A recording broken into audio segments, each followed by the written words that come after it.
Hi, everybody. Thank you so much for joining us today.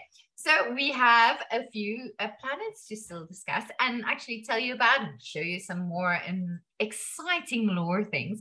And the first planet we're going to tackle today is Nyrex.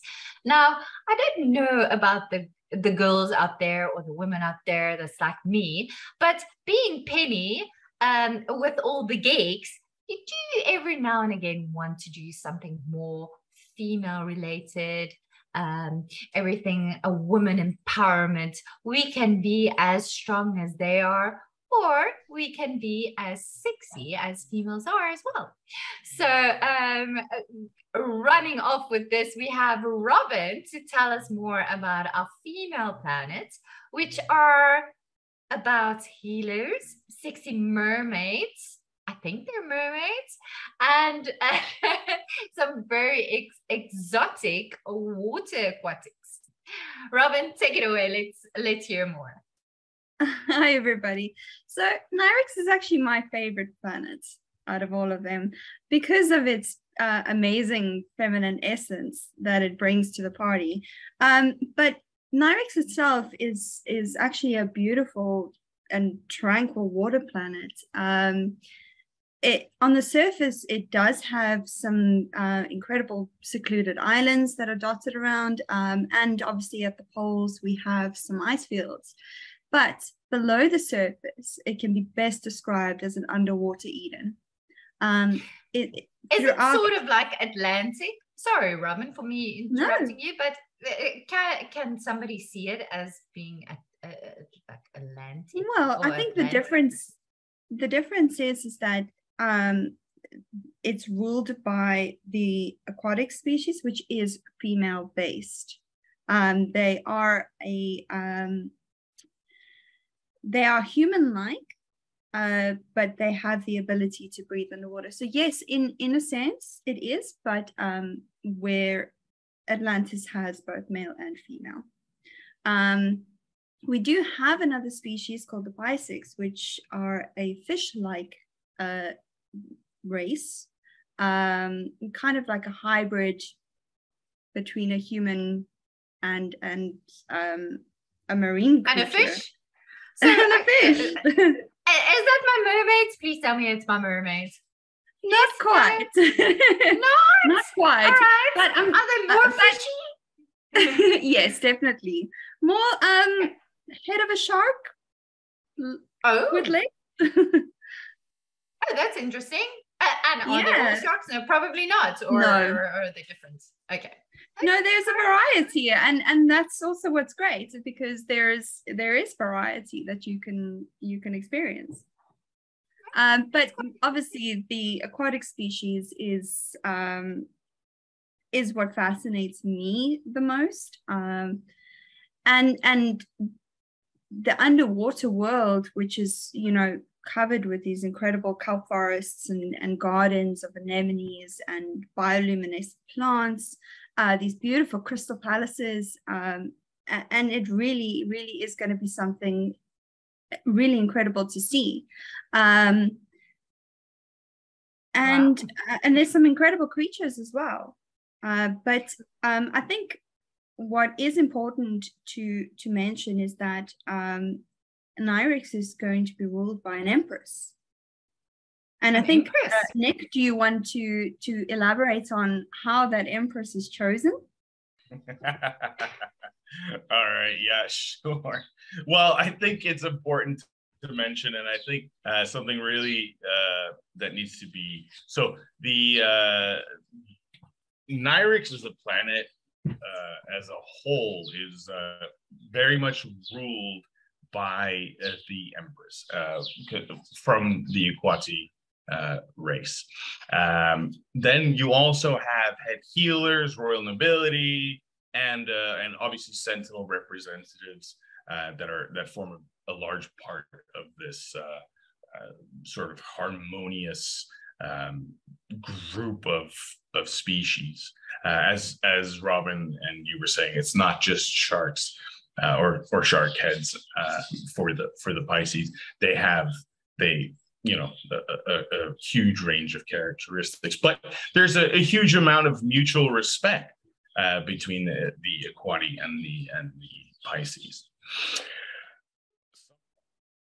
So to answer your question, Robin, the Empress is selected by a tournament, and it's a tournament of skill. I think very similar to what, for example, the Amazonians did, where the strongest lead the rest. And what's really exciting about that actually is that as a player of the Aquati race, you actually get to compete to become Empress of this planet. Well, like really, that's such an opportunity for players. It's such an amazing thing that we can offer them. And it's also one of the reasons why I love Nyrex so much. Yeah, for sure. It really it is very much the empowerment, the empowerment aspect of it. Great. Carl, do you want to maybe discuss some of the weapons available on Nyrex? Okay, so the weapons commonly found on Nyrex would be the tridents, halberds, spears, rapiers, which is essentially just a thin long sword, pulse gun, shields, and of course the harpoons, it being a fish-like planet. Oh, that's so cool. I love Nyrex. A real woman empowerment planet. Sounds awesome to me. But there is such a differentiation in all of the planets that Cronus, if I believe correctly, has quite a naughty little planet in its own sense. Do you guys want to elaborate on this without me just destroying the planets? Well, Cronus is actually a very, very diverse planet. We have a massive contrast between vast deserts and eerie swamplands, sparse forests and dense thickets that cover this planet. We have a variety of animal species, but because of the harsh environment, food and water are quite scarce. So, you know, these animals are constantly looking for food, and it reflects in their appearance. And tell me, Robin, what type of environment is it? Is it like here on Earth? Is it like Magnetar, which is all lava? Or what type of environment do we have there? Well, like I said, it's quite diverse because it ranges from sparse to swamp to it can change so rapidly, and the weather as well, because it's so close to where the wormhole was, it has a massive impact, where we have tornado-like effects that take place on this planet. So yeah, it's incredibly diverse, and it has such a rich inhabitants as well for such an almost uninhabitable planet. Oh, that's very interesting. Now, Nick, would you mind telling us what's going on in Cronus? Because I heard some deep underground things that are very, is it R-rated? Is it very secretive? I'm not sure what type of words to use, but I heard there were some things lurking in Cronus that not everybody knows about yet. Excellent, you should ask, Tanya. Yes, Cronus is very much known for its very nefarious dealings. It's known for its infamous marketplace in the city of Adalat, with the well-known district of Kernicus, no relation, where the slogan is, where all your darkest desires come to play. And really, this is the black market of the system. This is where cybernetic enhancements happen. This is where Yeah, well, let's just say a whole lot of nefarious things take place. And but also at the same time, Krunus is very much a city. It's a modern city, should I say, with very much a resemblance to something akin to maybe Las Vegas, I'd say. It also hosts, and now I should preface this. A lot of us here at Age of Sentinels are massive Formula One fans, and so we've taken a lot of inspiration from that. And Krunus is actually the start and finish of the G Racing series, the track on Krunus, should I say, the Stellar Center track, in fact. And it really is an exciting spectacle for everyone to see. And because of this, it has a large betting scene around it. So again, all feeding into that cyberpunky, maybe Kowloon City-esque inspired vibes. So very exciting stuff happening there.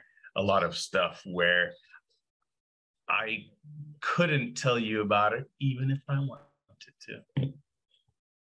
That sounds very awesome, Nick. It's like some little bit of underground things, a little bit of racing things. Are you going to tell us more in the next few videos about the racing as well? Yeah, it's actually a very exciting part. As I said, we are huge Formula One fans on the Age of Sentinels team, and we really wanted to portray that in our game. So there's definitely going to be a distinct focus on racing as well, with huge potential and opportunity for players to compete and take part in. And guys, him saying they are quite Formula One racing, it's like every pre-race, every training, every race, it needs to get watched. And they talk amongst each other, and they talk about how on earth they're going to do that in game as well. This is really something that they are ecstatic about, and they don't want to give this away, but I will maybe just a little bit. So do watch out for our next videos, because it's going to be amazing. We're going to show some of our own little G races, they are called, which are our own type of NFT racing, or our own type of Formula One racing, if you want to call it like that. And it's going to be amazing, and you will be able to race in game, even outside of the game, but it's going to be awesome. So do watch out for our next video. Thank you so much for joining us today, and we will chat to you again later. Thanks, guys.